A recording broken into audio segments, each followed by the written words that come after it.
तो आ जाओ मेरे क्रिकेट के चटोरों, आज बात करते हैं हम टीम इंडिया और अफगानिस्तान के इस मैच की जो आपने अभी देखा। मैच वैसे वनडे था पर 25 ओवर के हिसाब से हो गया है, तो T20 और वनडे के बीच में कुछ हम समझ लेते हैं। टीम में जो सबसे इंपॉर्टेंट बात है जो मुझे अंकित भैया से करनी है वो ये है कि क्या टीम सिलेक्शन जो हुआ है आज वो सही था? आप लोगों के हिसाब से भी क्या वो सही है? तो मैं जानूंगा पहले अंकित भैया से, क्या अंकित भैया आप टीम से सेटिस्फाइड हो? नहीं नहीं राजा भैया, टीम से तो कैसे सेटिस्फाई हो जाओगे आप? ये तो यारी दोस्ती की टीम चल रही है। एक कोच साहब अपनी यारी दोस्ती का खिला लेते हैं, एक कप्तान साहब ने अपनी यारी दोस्ती का खिला लिया। अब गुरनूर बरार किस बेसिस पर इंडियन टीम में सेलेक्ट हो जाता है, कोई इसका एक्सप्लेनेशन दे दे। सभी कमेंटेटर से लेके सभी ये बोल रहे हैं कि वो टैलेंटेड है, उसका टैलेंट देखा और फास्ट ट्रैक कर दिया। क्योंकि सर देखो ना, तो ऐसा तो नहीं कि आज सुबह सिलेक्शन हुआ है गुरनूर बरार का। गुरनूर बरार का सिलेक्शन तो बहुत पहले जब टीम अनाउंस हुई तभी हो गया था।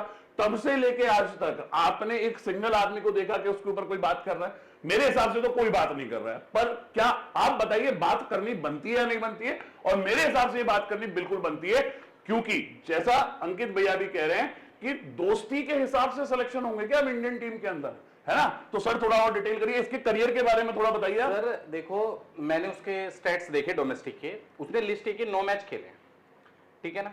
9 मैच में उसके कोई 12-13 विकेट है।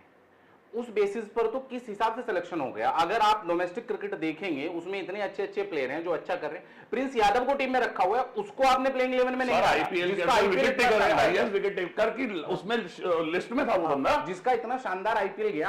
आप उसको मौका ना देके आप गुरनूर बरार को मौका देते हैं क्योंकि वो तेज फेंकता है। नहीं, वो इस वजह से भी प्रिंस यादव भी सर 150 के आसपास फेंक रहा है बोले तो, पर वो शायद इस वजह से क्योंकि वो जीटी का हाइट ज्यादा है, जीटी का जो है वो नेट बॉलर रहा है, वो शुभमन गिल का दोस्त रहा है, वो बहुत सारे फैक्टर है। शुभमन गिल की टीम है और ना जीटी की टीम है, टीम तो इंडिया की है। ये टीम तो इंडिया की, जो मेहनत कर रहे हैं, जो डोमेस्टिक में खेल रहे हैं, जो इस उम्मीद पे लगातार परफॉर्म किए जा रहे हैं कि हमें इंडियन टीम में सिलेक्शन मिलेगा अगर हम परफॉर्म करेंगे, उनका क्या? तो मतलब आपके हिसाब से सिलेक्शन बिल्कुल गलत है, मेरे हिसाब से भी सिलेक्शन बिल्कुल गलत है। आप लोग बताइए क्या ये सिलेक्शन सही है या गलत? मैं आप पर छोड़ता हूं।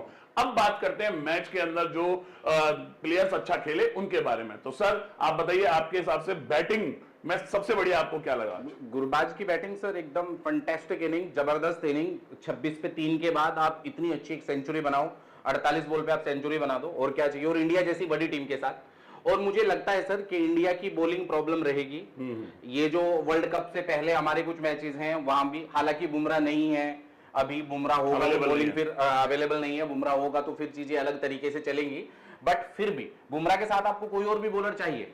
अब मुझे नहीं पता गुरनूर बरार या प्रसिद्ध कृष्णा कितने फिट बैठते हैं उस स्क्वाड में, किस हिसाब से तैयारी चल रही है। तो मतलब आपका भी मानना है कि बुमराह जो है वो सेंटर पॉइंट रहेगा हमेशा टीम का? वो तो हमेशा रहेगा। मतलब ये कोई भी दूसरा प्लेयर अभी हम नहीं ढूंढ पा रहे हैं। अगर बुमराह टीम में नहीं है तो इसका मतलब कोई भी हमारे पास वर्ल्ड क्लास बॉलर नहीं है जो पूरी टीम के बॉलर्स को अपने साथ रख के चल सके। सही बात है, बिल्कुल बिल्कुल। चलिए दूसरी परफॉर्मेंस जो मैं बात करूं, फिर से वही जिनका सिलेक्शन किया, जिन पर हम कह रहे हैं कि क्यों सिलेक्ट किया, गुरनूर बरार और हर्ष दुबे, दोनों ने मेरे हिसाब से आज 3-3 विकेट लिए।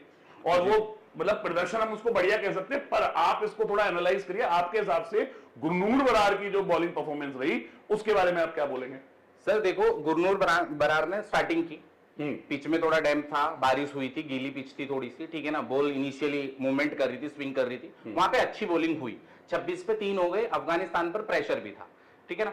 लेकिन जिस टाइम पर गुरबाज ने हाथ खोलना स्टार्ट किया, गुरनूर को छुपा लिया गया। बिल्कुल सही बात है। डिफिकल्ट ओवर किससे डलवाए? हर्ष दुबे से डलवाए। और जो वो विकेट मिला वो क्या गुरनूर का टैलेंट था सर? नहीं, वो तो मारते हुए आउट हो गया। हाँ, ये बिल्कुल पॉइंट बिल्कुल सही है, मारते हुए आउट हो गया। वो जो बॉल पड़ी, उसका नाम था अपना इब्राहिम जदरान, उसको जो बॉल पड़ी, क्या वो बॉलर की विकेट थी? नहीं, वो बॉल शॉट मारते टाइम वो बंदा आउट हुआ है ना? बिल्कुल। बाकी जो लास्ट के 2 विकेट तो आपने देखे लास्ट ओवर में, और लास्ट ओवर में तो मेरे ख्याल से कोई भी बॉलिंग कराने जाए तो उसको विकेट मिलने थे। वेट किया गया, 19वां ओवर भी नहीं दिया। राशिद खान था सामने, राशिद खान गुरबाज के सामने ही बचाया, गुरबाज के सामने बचाया, वहां पर सरदार को ओवर करा दिया गया, ठीक है ना? डिफिकल्ट ओवर हर्ष दुबे को दिया गया, पर गुरनूर बरार को बचा लिया गया। हाँ। मुझे तो ये पूरी दोस्ती वाली लग रही है कैप्टनसी, ऐसे तो टीम इंडिया नहीं चलने वाली। मतलब गुरनूर बरार का सिलेक्शन, उसकी आज की परफॉर्मेंस होने के बाद भी वो अप टू द मार्क नहीं है जिसके बेसिस पे हम ये बोल सके कि भैया गुरनूर बरार जो है वो टीम में आगे खिलाया जाए।